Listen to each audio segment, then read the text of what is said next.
इंदौर की ग्रामीण पुलिस को लाख समझाइश के बाद भी पिकनिक स्थल पर पर्यटक मानने को तैयार नहीं। जहां रविवार को दो अलग अलग जगह पर दो युवकों की डूबने से मौत हो गई। दरअसल ग्रामीण पुलिस द्वारा बारिश के मौसम में पिकनिक स्पॉट पर लगातार लोगों को समझाइश देने का अभियान चलाया जा रहा है, मगर लोग हैं कि मानने को तैयार नहीं है। वहीं पहली घटना सिमरोल के लोंदिया कुंड की है, जहां 5 युवक कुंड में नहाने चले गए, जिसमें 2 स्कूली छात्र आदित्य और उदयवीर डूबने लगे, जिसमें से एक युवक को दोस्तों की मदद से बचा लिया गया और दूसरे युवक की डूबने से मौत हो गई। बड़ी बात यह है कि 5 छात्रों को तैरना नहीं आता था। वहीं दूसरी घटना चोरल डैम की है, जहां 16 वर्षीय युवक की भी डूबने से मौत हो गई। परिवार ने भी युवक को बचाने की कोशिश की, मगर नहीं बचा पाई। युवक के शव को एसडीआरएफ और पुलिस की टीम ने रेस्क्यू कर बड़ी मुश्किल से निकालकर पोस्टमार्टम के लिए हॉस्पिटल भिजवाया। सर दो की डूबने से मौत हो गई। कल 2 अलग अलग स्थानों पे 2 जो नवयुवक हैं उनकी डूबने से दुखद मृत्यु हुई है। एक पहला जो है सिमरौल थाना क्षेत्र में लोदिया कुंड एक जगह है, जहाँ पे 5 लड़के गए थे और सभी स्कूल में पढ़ते थे। 16-17 साल के बच्चे थे। और 5 ही तैरना नहीं जानते थे। बावजूद इसके ये घर से ये बोल के गए थे कि हम राला मंडल जा रहे हैं, और लेकिन ये लोदिया कुंड पहुँच गए और वहाँ पानी में 2 लड़के आदित्य और उदयवीर ये दोनों पानी में उतर गए, और गहरे पानी होने से ये दोनों डूबने लगे। जो बाकी इनके 3 अन्य साथी थे, इन लोगों को भी तैरना नहीं आता था। तो इन लोगों ने जैसे तैसे करके हाथ पकड़ के एक लड़के को तो बचा लिया, लेकिन जो उदयवीर चौहान 17 साल जिसकी उम्र थी, और राजेंद्र सिंह चौहान इनके पिता, जो कि पुलिस में ही एएसआई हैं, छतरीपुरा में कार्यरत हैं, उसकी दुखद मृत्यु कल वहाँ डूबने से हो गई थी। दूसरा वाकया चोरल डैम का है, जहाँ पे एक परिवार गया हुआ था और वहाँ भी इसी तरीके से वो चोरल डैम में नहाने उतर गए। उसमें एक 16 वर्षीय युवक है, उसकी भी दुखद मृत्यु वहाँ हो गई थी। परिवारजनों ने भी बचाने का प्रयास किया, लेकिन उसको बचाया नहीं जा सका था, और देर रात उसकी बॉडी जो है वो एसडीआरएफ की टीम और पुलिस की टीम के द्वारा रिकवर की गई थी। दोनों बॉडीज़ का पोस्टमार्टम कराया जा रहा है। इसमें देखने वाली बात यह है कि इंदौर ग्रामीण पुलिस लगातार इस तरह के अभियान भी चला रही है, लोगों को जागरूक भी कर रही है। ख़ास तौर पे जो हमारे युवा साथी हैं, उनको कई बार ये होता है कि जब हम न्यूज़ में या न्यूज़पेपर्स में या इलेक्ट्रॉनिक मीडिया में देते हैं तो कई बार ये लोग नहीं देखते हैं, इनका यूज़ ज़्यादातर नहीं करते हैं। तो सोशल मीडिया पे ये लोग इंस्टा या दूसरे सोशल प्लेटफॉर्म पे रहते हैं, तो वहाँ भी हम लोग लगातार अवेयरनेस के प्रोग्राम सोशल मीडिया इन्फ्लुएंसर्स के माध्यम से पुलिस चला रही है। उसके बावजूद भी लोग लापरवाही बरत रहे हैं, और इस तरीके से युवाओं की जान उसमें जा रही है। अगर मैं देखूं तो पिछले 5 साल में 70 से अधिक अब मौतें हमारे इंदौर ग्रामीण क्षेत्र के विभिन्न पर्यटक स्थलों और आसपास के जंगलों में जो कुंड बने होते हैं, वहाँ कहीं भी उतर जाते हैं। तो इस तरीके से हो रही है, बहुत ही दुखद है। परिवार को बहुत ध्यान देने की आवश्यकता है। जो हमारे युवा साथी हैं उनको भी समझने की आवश्यकता है, अपने भाई बहनों को, छोटे बड़े सभी को समझाने की आवश्यकता है कि कोई भी ऐसी जगह, जैसे लोदिया कुंड जो है वो कोई ऐसा पर्यटक स्थल नहीं है। वहाँ पे अगर आपको तैरना नहीं आ रहा है, उसके बावजूद भी आप गहरे पानी में उतर रहे हैं, तो ये कहीं भी अपनी मौत को चुनौती देना है। तो इस तरीके से लापरवाही ना करें, मेरी सभी से आपके माध्यम से अपील है कि इस दिशा में पुलिस जितने प्रयास कर रही है, जितने चेतावनी के बोर्ड हम लोग लगा रहे हैं, जो प्रमुख पर्यटक स्थल हैं वहाँ वीकेंड पे हम लोग पुलिस की भी व्यवस्था करते हैं। लेकिन जो जंगल का एरिया है वो हज़ारों एकड़ में फैला हुआ है, और बारिश के समय में हर जगह झरने, कुंड बने होते हैं। तो आपको ऐसी कहीं भी किसी भी जगह पे जो अननोन है और जहाँ पे कोई आवाजाही नहीं है, ऐसे जगह पे जाने से बचना चाहिए।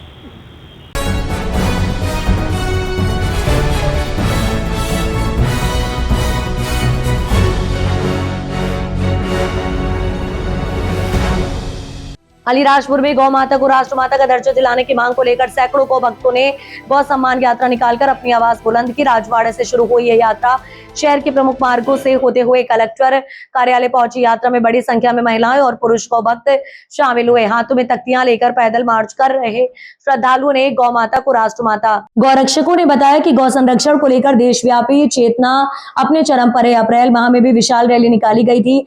इसके बाद ये दूसरा बड़ा आयोजन है। गौरक्षकों ने एक चौंकाने वाला आंकड़ा साझा करते हुए कहा कि अब तक वर्ष 2026 में देश की 518 तहसीलों से 5.15 करोड़ से अधिक नागरिकों के हस्ताक्षरों हस्ताक्षरों सहित गौ संरक्षण एवं गौ सम्मान के समर्थन में आवेदन पत्र केंद्र सरकार और राष्ट्रपति को भेजे जा चुके हैं। जन जन के इस समर्थन के बाद अब जिला कलेक्टरों के माध्यम से राष्ट्रपति को ज्ञापन सौंपकर दो प्रमुख मांगे रखी जा रही हैं। गाय को राष्ट्रमाता का दर्जा दिया जाए और देश भर में गौ हत्या पर पूर्ण एवं प्रभावी वैधानिक प्रतिबंध लागू हो। जय गौ माता, जय गोपाल। आज हमने यहाँ पर प्रार्थना पत्र दिया है कि हमारे गौ माता को राष्ट्रमाता का दर्जा दिया जाए और बूचड़खाने बंद किए जाए, कटने से बचाया जाए, क्योंकि गौ माता सकल विश्व की माता है, जिसका हर बच्चा दूध पीकर बड़ा हुआ है। आज उसका कर्ज निभाने का मौका मिला है। तो सभी हिंदू भाई बहनों से यही कहना चाहती हूँ कि सब बढ़ चढ़कर इसमें हिस्सा ले और गौ माता को राष्ट्रमाता घोषित करने में सहयोग प्रदान करें। आज हम कलेक्टर ऑफिस में आए हैं प्रार्थना पत्र लेकर शांतिपूर्ण ढंग से हमारी मांग पूरी करवाने के लिए। तो सभी से निवेदन है कि आप सभी इसमें सहभागी बने। धन्यवाद।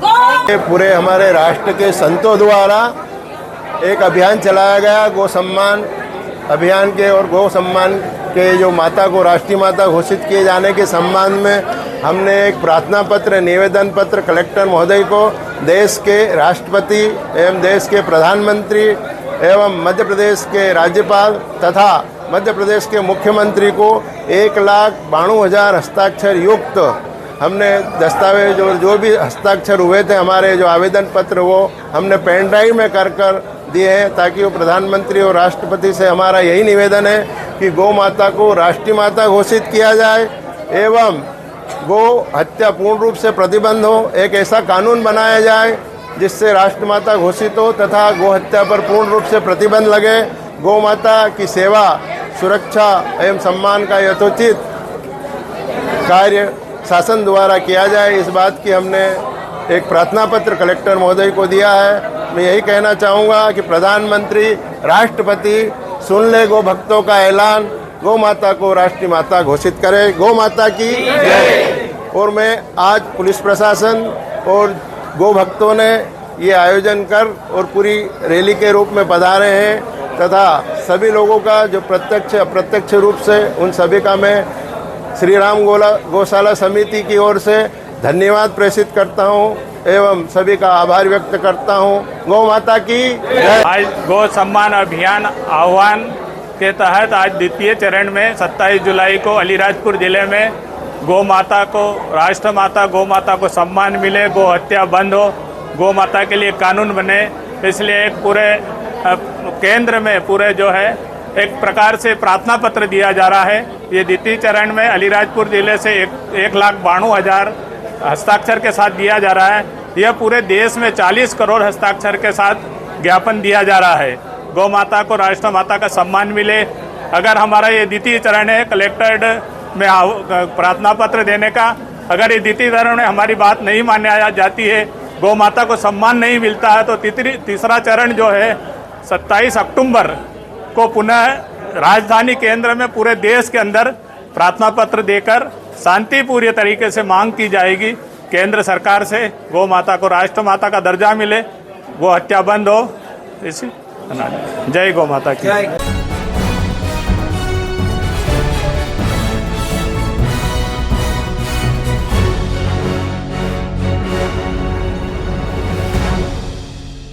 बड़वानी नीट परीक्षा प्रकरण को लेकर छात्रों के समर्थन में कांग्रेस ने रविवार रात शहर में कैंडल मार्च निकालकर न्याय की मांग की। रात करीब 9 बजे कांग्रेस कार्यकर्ताओं और पदाधिकारियों ने कोर्ट चौराहे से तिरंगा लेकर मार्च शुरू किया, जो शहर के प्रमुख मार्गों से होते हुए डॉक्टर भीमराव अंबेडकर पार्क पहुंचा। यहां डॉक्टर अंबेडकर की प्रतिमा पर माल्यार्पण और दीप प्रज्वलित किया गया। इसके बाद मार्च कारंजा चौराहे स्थित शहीद स्मारक पहुंचा, जहां नीट परीक्षा प्रकरण के बाद दिवंगत छात्रों और कारगिल विजय दिवस के अवसर पर शहीद और सैनिकों को श्रद्धांजलि अर्पित की गई। इस दौरान 2 मिनट का मौन रखकर निष्पक्ष जांच और दोषियों पर कड़ी कार्रवाई की मांग की गई। कांग्रेस नेताओं ने कहा कि छात्रों के भविष्य के साथ किसी भी प्रकार का खिलवाड़ बर्दाश्त नहीं किया जाएगा। नेताओं ने नीट परीक्षा में कथित अनियमितताओं की निष्पक्ष जांच की मांग करते हुए केंद्र सरकार और दिल्ली पुलिस की कार्रवाई का विरोध किया। कार्यक्रम में पूर्व गृह मंत्री एवं राजपुर विधायक बाला बच्चन, जिला कांग्रेस अध्यक्ष नानेश चौधरी, बड़वानी विधायक राजन मंजलोई सहित बड़ी संख्या में कांग्रेस पदाधिकारी, कार्यकर्ता, युवा और नागरिक शामिल हुए। इस दौरान छात्रों को न्याय दो, पेपर लीक बंद करो और छात्रों के सम्मान में कांग्रेस मैदान में जैसे नारों से शहर गूंज उठा। कानून व्यवस्था बनाए रखने के लिए पुलिस बल तैनात रहा। पुलिस की मौजूदगी में कैंडल मार्च और श्रद्धांजलि कार्यक्रम शांतिपूर्ण ढंग से संपन्न हुआ। देखिए, मैं समझता हूँ कि सर्वविदित है, सभी को जानकारी आज की 26 जुलाई को ही हम लोगों ने जो कारगिल का जो युद्ध लड़कर कारगिल के युद्ध की हमने विजयश्री प्राप्त की थी, एक तो वो एक इशू है। और दूसरा, लगभग अभी 1 महीने से जो छात्रों का जो आंदोलन जो चल रहा था, जो छात्रों के जो पेपर लीक हुए, लगभग करीब 152 पेपर लीक हुए थे, उसके बाद अलग अलग एग्जाम्स भी जो लीक होती रही है, तो सरकार को समझनी पड़ रही थी। उस कारण से वो लगभग करीब 21 से 22 छात्र हमारे उसमें छात्र भी शहीद हो गए थे। इन मुद्दों को लेकर आज हम लोगों ने कांग्रेस पार्टी के नेतृत्व में, मैं समझता हूं कि पूरे प्रदेश में और पूरे देश में कैंडल मार्च किया जा रहा है। इस कारण से आज हमने बड़वानी जिला और जिला कांग्रेस कमेटी के नेतृत्व में, जिसमें आदरणीय हमारे जिला अध्यक्ष नानेश भाई दिख रहे हैं आपको, राजेंद्र भाई मंडलोई जी है, हमारे संगठन मंत्री जी नासिर भाई है, और सभी हमारे ब्लॉक कांग्रेस कमेटी के अध्यक्ष गण और सभी कांग्रेस पार्टी के हमारे पदाधिकारी है, जिसमें NSUI, युवक कांग्रेस, महिला कांग्रेस, सेवा दल, किसान कांग्रेस कमेटी के नेतृत्व में, उनके तत्वाधान में ही कार्यक्रम रखा गया था, वो जिसमें आज हम उपस्थित हुए हैं। आज कैंडल मार्च, एक तो आप सब जानते हो कि आज कारगिल युद्ध के विजय दिवस भी है, और साथ में जिस प्रकार से पिछले 1 महीने से लगातार छात्रों का आंदोलन चल रहा था परीक्षा को लीक मामले को लेकर, और इस परीक्षा लीक मामले का जो छात्रों ने आंदोलन प्रारंभ किया था, उस आंदोलन को कांग्रेस का पूरा समर्थन था। पर आपने देखा होगा कि इस आंदोलन के दौरान कई बच्चे शहीद हुए। उन जो बच्चे शहीद हुए, आज हमने उनको भी श्रद्धांजलि अर्पित की है। और साथ में इस छात्र आंदोलन के बाद सरकार को झुकना पड़ा, और जो सरकार इतने दिन से धर्मेंद्र प्रधान जी का बचाव कर रही थी और छात्रों को खिलाफ क्या क्या नहीं आरोप लगाए, उनको देशद्रोही तक बोलने की कोशिश की, साबित करने की कोशिश की, लेकिन आखिरी में सरकार को झुकना पड़ा और धर्मेंद्र प्रधान का इस्तीफा लेना पड़ा। इससे ये सिद्ध होता है कि बड़ी लापरवाही, घोर लापरवाही यहाँ से वहाँ तक थी, और एक पेपर नहीं, कई एग्जामों के पेपर लीक हुए, और इन पेपर लीक के कारण बच्चे जो तैयारी करते हैं, जो पढ़ते हैं, लिखते हैं, उन बच्चों का भविष्य बर्बाद हो रहा है, और पीछे दरवाजे से भ्रष्टाचार करके लोगों को नौकरियों में ला रहे हैं। तो ये सब बड़े मामले हैं। कोई परीक्षा लीक नहीं हो और भविष्य में बच्चों का भविष्य नहीं खराब हो, ऐसी सरकार ने योजना बनाना चाहिए, ऐसी नीति बनाना चाहिए, ताकि बच्चे अपनी पढ़ाई पे ध्यान दें।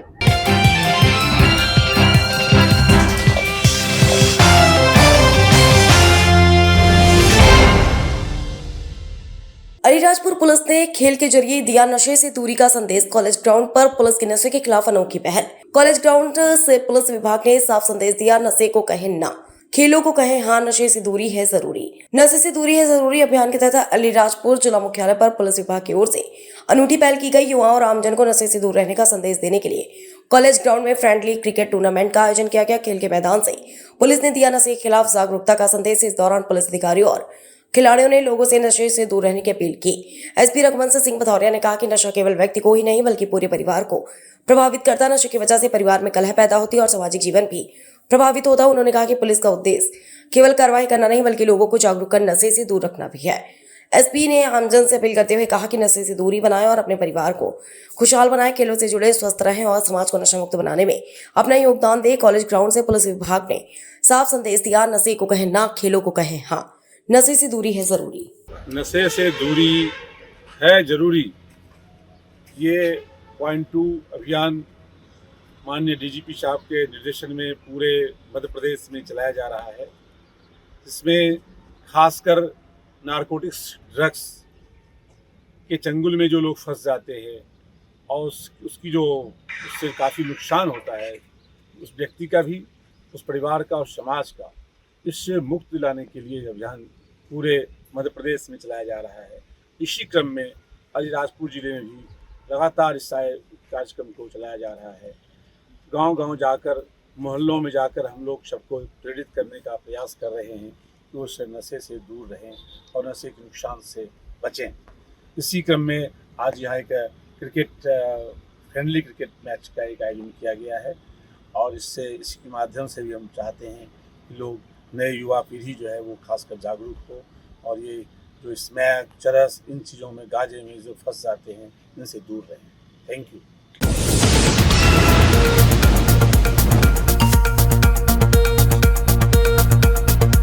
इंदौर के शिप्रा थाना क्षेत्र में एक यात्री बस में टायर फटने के दौरान आग लग गई। सूचना मिलते ही शिप्रा पुलिस ने मौके पर पहुंचकर यात्रियों को सुरक्षित बाहर निकाला। दरअसल पूरी घटना शिप्रा थाने से कुछ मीटर दूर की है, जहां एक बस का टायर फंसने से चिंगारी निकलने से यात्रियों से भरी बस में आग लग गई। शिप्रा थाना पास में होने की वजह से यात्रियों को सुरक्षित बाहर निकाला गया। छिपरा थाना जो कि इंदौर ग्रामीण के अंतर्गत आता है, आज सुबह रीवा से इंदौर आ रही बस का टायर फटने से उसमें हादसा हुआ था और चिंगारी वहां उठी और उसके साथ ही उसमें बस में आग भी लग गई थी। जो हम लोगों ने सीसीटीवी फुटेज देखे हैं उसमें ये पाया है कि लगभग 30 सेकंड में ही जो छिपरा थाने के चूँकि नज़दीक का मामला था और जितने भी वहाँ पुलिस कर्मचारी अधिकारी थे उन्होंने तत्परतापूर्वक दौड़कर बस से यात्रियों को वहाँ निकाला और स्थानीय जनों के सहयोग से न केवल जान माल की सुरक्षा की बल्कि उनका पूरा सामान भी, साथ में जो नेशनल हाईवे वहाँ पे चल रहा है उसमें जो वाहन आ जा रहे हैं उनको तत्परता से दूर रोका भी और ट्रैफिक को डाइवर्ट भी किया। इस प्रकार से जो इंदौर ग्रामीण पुलिस है उसके द्वारा 25 के आसपास लोगों की तत्परतापूर्वक जान बचाई गई है। इसके लिए जो हमारे सभी वरिष्ठ अधिकारी हैं उनके द्वारा जो उस समय उपस्थित रहे जितने भी पुलिस के अधिकारी कर्मचारी हैं उनको पुरस्कृत भी किया जा रहा है।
इंदौर की हीरानगर पुलिस की कार्रवाई एक वायरल वीडियो के बाद सवालों के घेरे में आ गई है।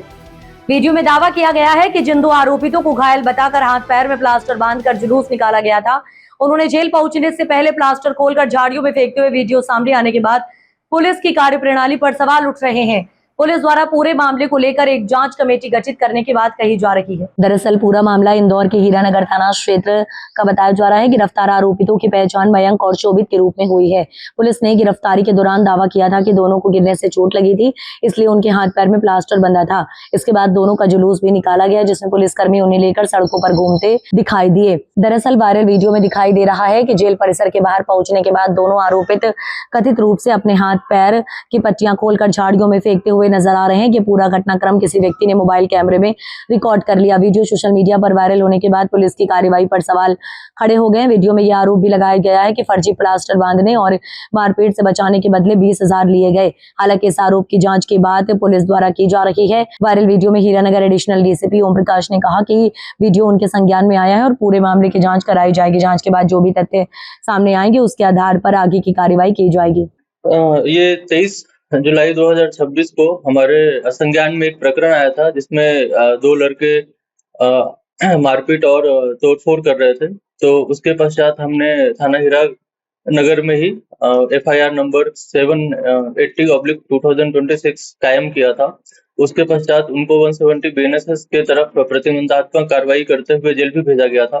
तो उसी उपक्रम में एक वीडियो अभी सामने आया है जिसमें ऐसा देखा जा रहा है कि जो आरोपी हैं जिनको जेल भेजा जा रहा था उनके हाथ से पट्टी हटाई जा रही है। तो मामले का तत्काल संज्ञान लेते हुए हमने एक जांच गठित की है और इस पूरे प्रकरण की जांच की जा रही है। जांच में जो तथ्य सामने आते हैं, जो साक्ष्य आते हैं, उस हिसाब से आगे की कार्रवाई की जाएगी। सर, जो फरियादी है वो उसने वीडियो भी वायरल किया है, वो उसका कहना है कि उससे 20,000 रुपए की मांगनी की जा रही है। इसका कुछ संज्ञान ऐसा मामला अभी तक हमारे संज्ञान में नहीं आया है। जो मामले की जांच की जाएगी उसमें हम फरियादी को फिर से बुलाएंगे, उनके कथन होंगे और उस कथन के आधार पे जो भी तथ्य सामने आते हैं उसके हिसाब से आगे की कार्रवाई की जाएगी। सर, ये दोनों युवकों को क्या जुलूस में निकाला गया था तो उनके हाथों में क्या चोटी भी थी उस समय? ये जैसे पुलिस से बचने के लिए ये लोग भाग रहे थे, तो उसी समय ऐसा प्रतीत हुआ था कि भागने के समय कुछ चोटें इनको आई थी। तो जो भी हमारा एसओपी है उसको पालन करते हुए हमने तत्काल इसको हॉस्पिटल लेकर के गए और जो भी यथावत उपचार हुआ वहां पे हुआ था इनका। छोटे नहीं है तो इसलिए प्लास्टर कैसे पड़ा है? ये पूरे मामले की जांच की जाएगी क्योंकि हमारा जो काम होता है कि कोई भी चाहे वो आरोपी हो या सामान्य नागरिक हो, अगर उसको हम देखते हैं कि कुछ चोटिल है तो हम तत्काल उसको हॉस्पिटल लेकर के जाते हैं और वहां पे उनकी एमएलसी कराई जाती है और जो भी आगे का उपचार होता है तो वो डॉक्टर के द्वारा किया जाता है। सर दोनों युवकों पे क्या आरोप थे, क्या किया था इन दोनों युवकों ने? इन दोनों युवकों के ऊपर मारपीट का आरोप था। छोटी सी बात को लेकर के मारपीट और तोड़फोड़ का आरोप था इनके ऊपर। तो मामला जो हमारे संज्ञान में आया था उस समय हमने एफआईआर दर्ज किया था और मामले की गंभीरता को देखते हुए इनके ऊपर प्रतिबंधात्मक कार्रवाई भी की गई थी।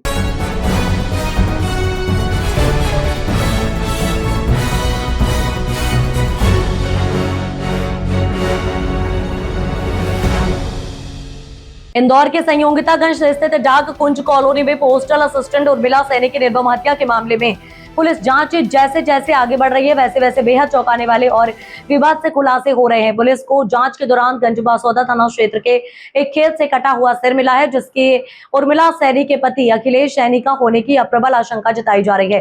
पुलिस अब डीएनए टेस्ट के माध्यम से जांच आगे बढ़ा रही है। मामले की शुरुआत 11 जुलाई को उर्मिला सैनी की हत्या के साथ हुई थी। घटना के बाद से ही उनका पति अखिलेश सैनी रहस्यमय परिस्थितियों में गायब चल रहा था। शुरुआती दौर में पुलिस अखिलेश को मुख्य संदिग्ध मानकर उसकी तलाश कर रही थी। हालांकि जांच में नया और चौंकाने वाला मोड़ तब आया जब 19 जुलाई को विदिशा के गंजबासौदा रेलवे स्टेशन के रेलवे ट्रैक पर एक अज्ञात व्यक्ति का धड़ बरामद हुआ। सिर गायब होने के कारण धड़ की पहचान तत्काल नहीं हो सकी थी जिससे जांच एजेंसियों की उलझन और बढ़ गई थी। अब उसी रेलवे ट्रैक के समीप स्थित एक खेत से नरमुंड कटा सिर मिलने के बाद इस ब्लाइंड केस की गुत्थी सुलझती नजर आ रही है। पुलिस और फॉरेंसिक विशेषज्ञों की टीम ने तुरंत मौके पर पहुंचकर साक्ष्य जुटाए। पुलिस का प्राथमिक अनुमान है कि रेलवे ट्रैक पर मिला धड़ और खेत में मिला एक सिर एक ही व्यक्ति का है जो संभवतः गायब पति अखिलेश का ही है। फिलहाल पुलिस ने सर और धड़ को कब्जे में लेकर डीएनए टेस्ट और फॉरेंसिक जांच के लिए भेज दिया है ताकि आधिकारिक पुष्टि की जा सके ये हत्या है या आत्मघाती कदम, इसके पीछे कौन सा खौफनाक षड्यंत्र है। पुलिस इन तमाम पहलुओं पर गहनता से छानबीन कर रही है। ये जैसा आप सभी को ज्ञात है कि दिनांक 11 जुलाई को पोस्टल डिपार्टमेंट में काम करने वाली उर्मिला सैनी की निर्मम हत्या कर दी गई थी उनके ही पति अखिलेश सैनी के द्वारा। तो आगे के क्रम में हमने कई सारी टीमों का गठन किया और वो जो टीम है वो ह्यूमन इंटेलिजेंस और तकनीकी साक्ष्य के आधार पे हमने कई सारे लोकेशन पे भेजा, जैसे जिसमें भोपाल, दिल्ली और मथुरा भी शामिल हैं।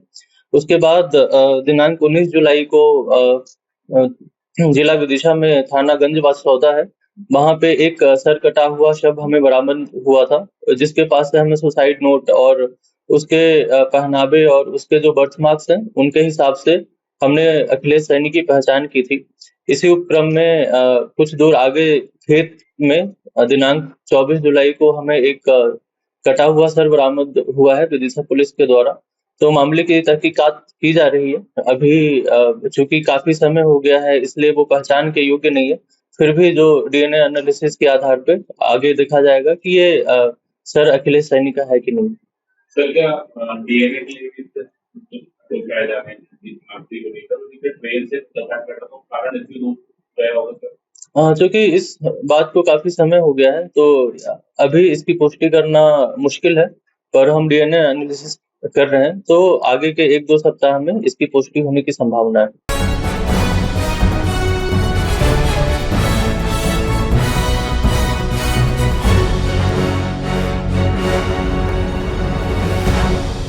छाछ पीने वाले हो जाएं सावधान क्योंकि छाछ में कीड़े मिले हैं। छाछ को देखकर ही उपयोग में ली जाए ताकि स्वास्थ्य के साथ खिलवाड़ ना हो सके। दरअसल खरगोन शहर के नूतन नगर में स्थित प्रतिष्ठित दूध डेयरी से खरीदी गई छाछ में कीड़े मिले हैं जिसकी ग्राहक ने शिकायत की है। ग्राहक डेयरी से छाछ लेकर घर पहुंचा और एक बर्तन में निकाला तो उसमें कीड़े दिखाई दिए। इसकी शिकायत जिला प्रशासन को की गई जिस पर तुरंत एक्शन लेते हुए प्रभारी कलेक्टर रेखा राठौर के निर्देश पर नायब तहसीलदार विजय उपाध्याय एवं फूड अधिकारी हीरालाल अवस्थिया ने सैंपल कलेक्ट कर जांच के लिए भेजे गए। आम जनता के स्वास्थ्य के साथ खिलवाड़ किया जा रहा है। कितने परिवारों ने डेयरी से छाछ खरीदी होगी और उसका उपयोग भी किया होगा।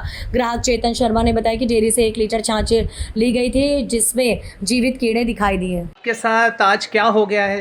आज मैं गया था शक्ति डेयरी पे गया था, छाछ लेने गया था और घर आके देखा, तपेली में निकाल के देखा तो इसमें कुछ कीड़े वगैरह काफ़ी दिख रहे हैं जो बीमार कर सकते हैं हर किसी को। अच्छा, तो आप लाए ये वहाँ से, अगर दुकानदार मना करता है कि ये मेरे यहाँ से नहीं ले गए तो? वहाँ कैमरे वगैरह भी लगे हैं और हर दुकान पे रहते ही है, वहाँ जाके देख भी सकते हैं। अच्छा, फुटेज में मिल जाएंगे कि आप वहाँ पे गए थे? मिल जाएंगे। क्या नाम लिखते हैं आप? चेतन शर्मा।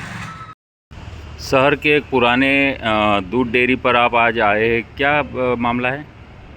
शिकायत के आधार पर श्रीमान कलेक्टर महोदय के निर्देशानुसार हम तत्काल डेयरी पर पहुंचे और यहाँ पर छाछ की जो शिकायत की तो हमने पूरे अलग अलग बकेट्स में रखा हुआ छाछ को हमने देखा और एक बकेट में ऐसा हमको थोड़ा सा लगा तो उसमें से हमने से सैंपल कलेक्ट करके जाँच प्रयोगशाला भोपाल भेजे। क्या होगा इसके बाद की कार्रवाई? जाँच रिपोर्ट उपरांत विधिवत खाद्य सुरक्षा और मानक अधिनियम 2006 नियम 2011 के तहत विधिवत कार्रवाई की जाती है। क्या नाम लिखते हैं आप? HL आवश्यक खाद्य सुरक्षा अधिकारी। अभी आप शहर के एक दूध डेयरी पर आए हैं, क्या कार्रवाई है? एक शिकायत प्राप्त हुई थी। चेतन शर्मा नाम के एक व्यक्ति ने शिकायत की थी कि वो शक्ति डेयरी से छाछ लेकर आया था जिसमें जो है वो कीटाणुओं का वो दिखाई दिया उसको। तो प्रभारी कलेक्टर मैम के निर्देश पे जो है हम लोग यहाँ पर आए हैं सैंपल वगैरह के लिए। आपने खुद ने समक्ष देखे, क्या आपको लगा? ये खाद्य विभाग से टीम आई है और इनके द्वारा जो है वो उसको चेक किया गया है। उसके बाद जो उसके सैंपल कलेक्ट किए गए तो परीक्षण के लिए भेजेंगे। क्या नाम लिखते हैं आप? विजय उपाध्याय, रेजिडेंट कार्गो।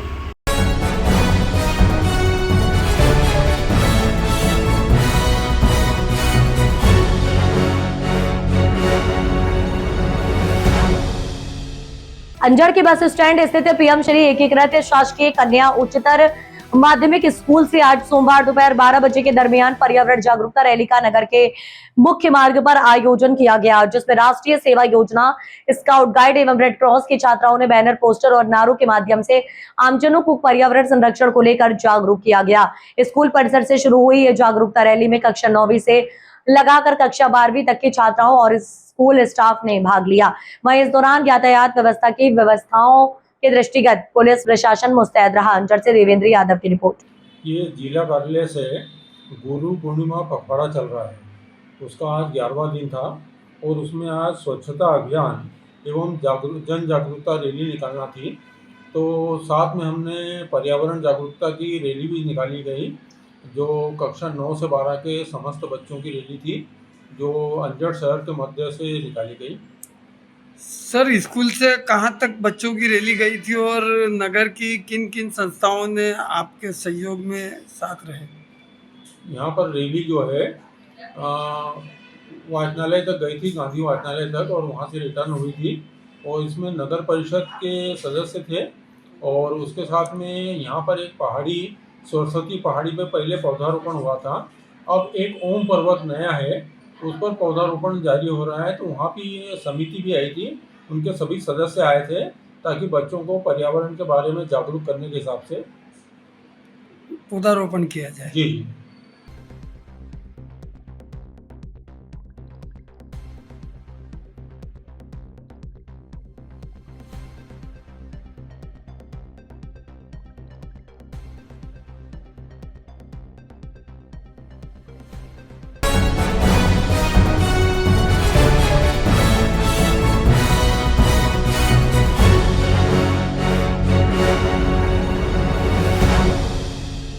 खरगोन शहर के कुंदा नदी तट पर स्थित बड़े गणपति मंदिर से गौ माता को राष्ट्रमाता का दर्जा देने और पूर्ण गौ हत्या प्रतिबंध की मांग को लेकर विशाल रैली निकाली गई। गौ सम्मान आह्वान अभियान के आयोजित रैली का नेतृत्व साधु संतों ने किया। दरअसल विभिन्न मांगों से रैली के रूप में गौ सम्मान के प्रति आमजन का ध्यान आकर्षित कराते हुए गौरक्षक कलेक्ट्रेट कार्यालय पहुंचकर राष्ट्रपति के नाम ज्ञापन सौंपा। गौरक्षकों ने बताया कि गौ संरक्षण को लेकर देशव्यापी चेतना अपने चरम पर है। अप्रैल माह में भी विशाल रैली निकाली गई थी। इसके बाद ये दूसरा बड़ा आयोजन है। गौरक्षकों ने एक चौंकाने वाला आंकड़ा साझा करते हुए कहा कि जब तक वर्ष 2026 में देश की 518 तहसीलों से 5.15 करोड़ से अधिक नागरिकों के हस्ताक्षरों सहित गौ संरक्षण एवं गौ सम्मान के समर्थन में आवेदन पत्र केंद्र सरकार और राष्ट्रपति को भेजे जा चुके हैं। जन जन के इस समर्थन के बाद अब जिला कलेक्टरों के माध्यम से राष्ट्रपति को ज्ञापन सौंपकर 2 प्रमुख मांगे रखी जा रही हैं। गाय को राष्ट्रमाता का दर्जा दिया जाए और देश भर में गौ हत्या पर पूर्ण एवं प्रभावी वैधानिक प्रतिबंध लागू हो। संपूर्ण देश भर में चल रहा है। हम लोगों का महामहिम राष्ट्रपति महोदय, प्रधानमंत्री महोदय, राज्यपाल महोदय और मुख्यमंत्री महोदय के नाम ये ज्ञापन दिया है कि गाय को राष्ट्रमाता का सम्मान मिले। ये सभी संत लोग यहाँ जो है नाम, ये अभियान जो है गौ माता के ही नेतृत्व में चल रहा है। इसकी अध्यक्ष भी गौ माता है और नंदी महाराज इसके संरक्षक है। तो यहाँ जितने भी कार्यकर्ता, साधु संत वो जो उपस्थित हैं, उनके लिए ये निर्देश है कि वो अपना नाम, पता या कोई भी, इसका कोई अध्यक्ष नहीं है, स्वयं गौ माता इसकी अध्यक्ष है और नंदी महाराज इसके संरक्षक हैं। और देश के मूर्धन्य संतों के नेतृत्व में ये अभियान चल रहा है। ये संपूर्ण भारतवर्ष में 28 राज्यों और 8 केंद्र शासित प्रदेशों में एक साथ ये हस्ताक्षर दिए गए। आज खरगोन जिले से हम सब लोगों ने, सभी संतों ने मिलकर के, गौ भक्तों ने मिलकर के 5,25,525 हस्ताक्षर जिलाधिकारी महोदया को सौंप दिए हैं। और उनसे हमने विनम्र अनुरोध किया है कि हमारी जो है मांग है महामहिम राष्ट्रपति महोदया, प्रधानमंत्री महोदय, राज्यपाल महोदय और मुख्यमंत्री महोदय तक पहुंचा दें और देश में जो गौ हत्या हो रही है वो गौ हत्या बंद हो और गौ माता को उचित सम्मान मिले। पशुपालन मंत्रालय जो है केंद्र में, पशुपालन मंत्रालय से एक गौ माता के लिए एक अलग मंत्रालय बने जो है गोपालन मंत्रालय। भारत में केवल एकमात्र राजस्थान ऐसा राज्य है जहाँ पशुपालन मंत्रालय से अलग गोपालन मंत्रालय है। भारत सरकार से हमारी मांग है कि गौ हमारी माता है, हमारी आराध्या है, हमारी संस्कृति की संरक्षक है। तो गौ जो है पशु नहीं है, उसको एक अलग मंत्रालय दिया जाए। देश भर में जितनी भी गोचर भूमि है उस गोचर भूमि का संरक्षण जो है करें। ऐसा कोई कानून संपूर्ण देश में एक कानून हो। भिन्न भिन्न राज्यों में भिन्न भिन्न कानून है। देश के 16 राज्यों में अभी भी गौ माता के लिए कोई न कोई कानून है। और हम केंद्र सरकार से ये मांग करते हैं कि गौ माता के लिए कोई एक कानून बने, संपूर्ण देश में जो है मान्य हो, संपूर्ण देश में एक समान उसके लिए कोई दंड संहिता लागू हो।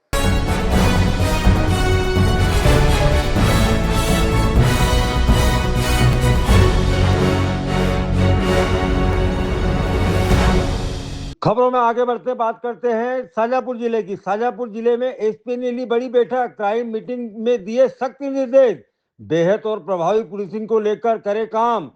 शाजापुर एसपी प्रियंका शुक्ला ने सीसीटीवी कंट्रोल रूम पर क्राइम मीटिंग ली। इस दौरान उन्होंने जिले में बेहतर और प्रभावी पुलिसिंग को लेकर निर्देश दिए। बैठक में एसपी प्रियंका शुक्ला ने त्रिवर्षीय तुलनात्मक अपराध, समाप्ति संबंधी अपराध, हत्या का प्रयास, बलात्कार जैसे गंभीर अपराध एवं पोक्सो एक्ट 6 माह से अधिक लंबित अपराध, लंबित मर्ग, लंबित चालान, 193 बीएनएस, 335 बीएनएस, वारंट जमानत निरस्तीकरण की समीक्षा कर बेहतर क्रियान्वयन के निर्देश पुलिस अधिकारियों को दिए। इस दौरान SSP Ghanshyam Malvi, Shajapur SDOP Ajay Kumar Mishra, Shujalpur SDOP Nimesh Deshmukh सहित जिले भर के थानागढ़ प्रभारीगण मौजूद थे।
विदेश के वियतनाम में ओप्पो कंपनी ने मध्य प्रदेश में सन 2025 में जिन डीलरों ने अच्छे बिजनेस किए थे उनमें से करीब 40 डीलरों ने अच्छा बिजनेस किया था।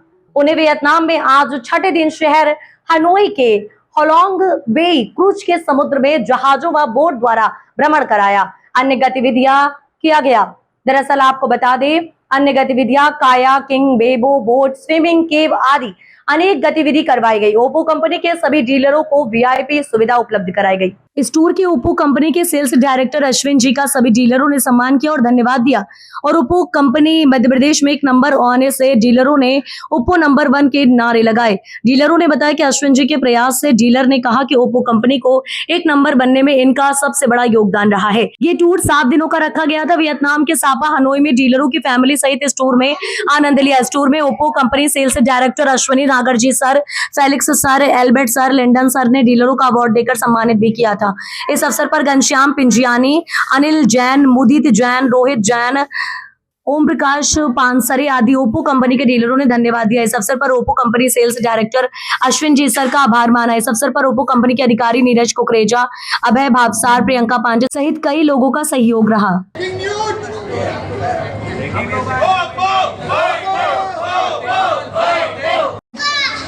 मेरा नाम कुलजीत सिंह है। मैं रतलाम मध्य प्रदेश का एक दुकानदार हूँ। आज हमारा वियतनाम ट्रिप का चौथा दिन है, जिसमें हम लोग आए हुए हैं वियतनाम के हनोई शहर के हालोंग बे वाली जगह पे, जहाँ पर आपको समुद्र वाला एरिया मिलता है। हमको यहाँ पर क्रूज से लाया गया है और हमको अश्विनी सर ने सुविधा के नाम पे सब कुछ दिया है। A to Z सुविधा, A1 सुविधा। हम लोग अश्विनी सर का तहे दिल से धन्यवाद करते हैं कि आपने इतना बढ़िया ट्रिप ऑर्गेनाइज करा है और हमको आपने दुनिया दिखा दी। Thank you so much sir.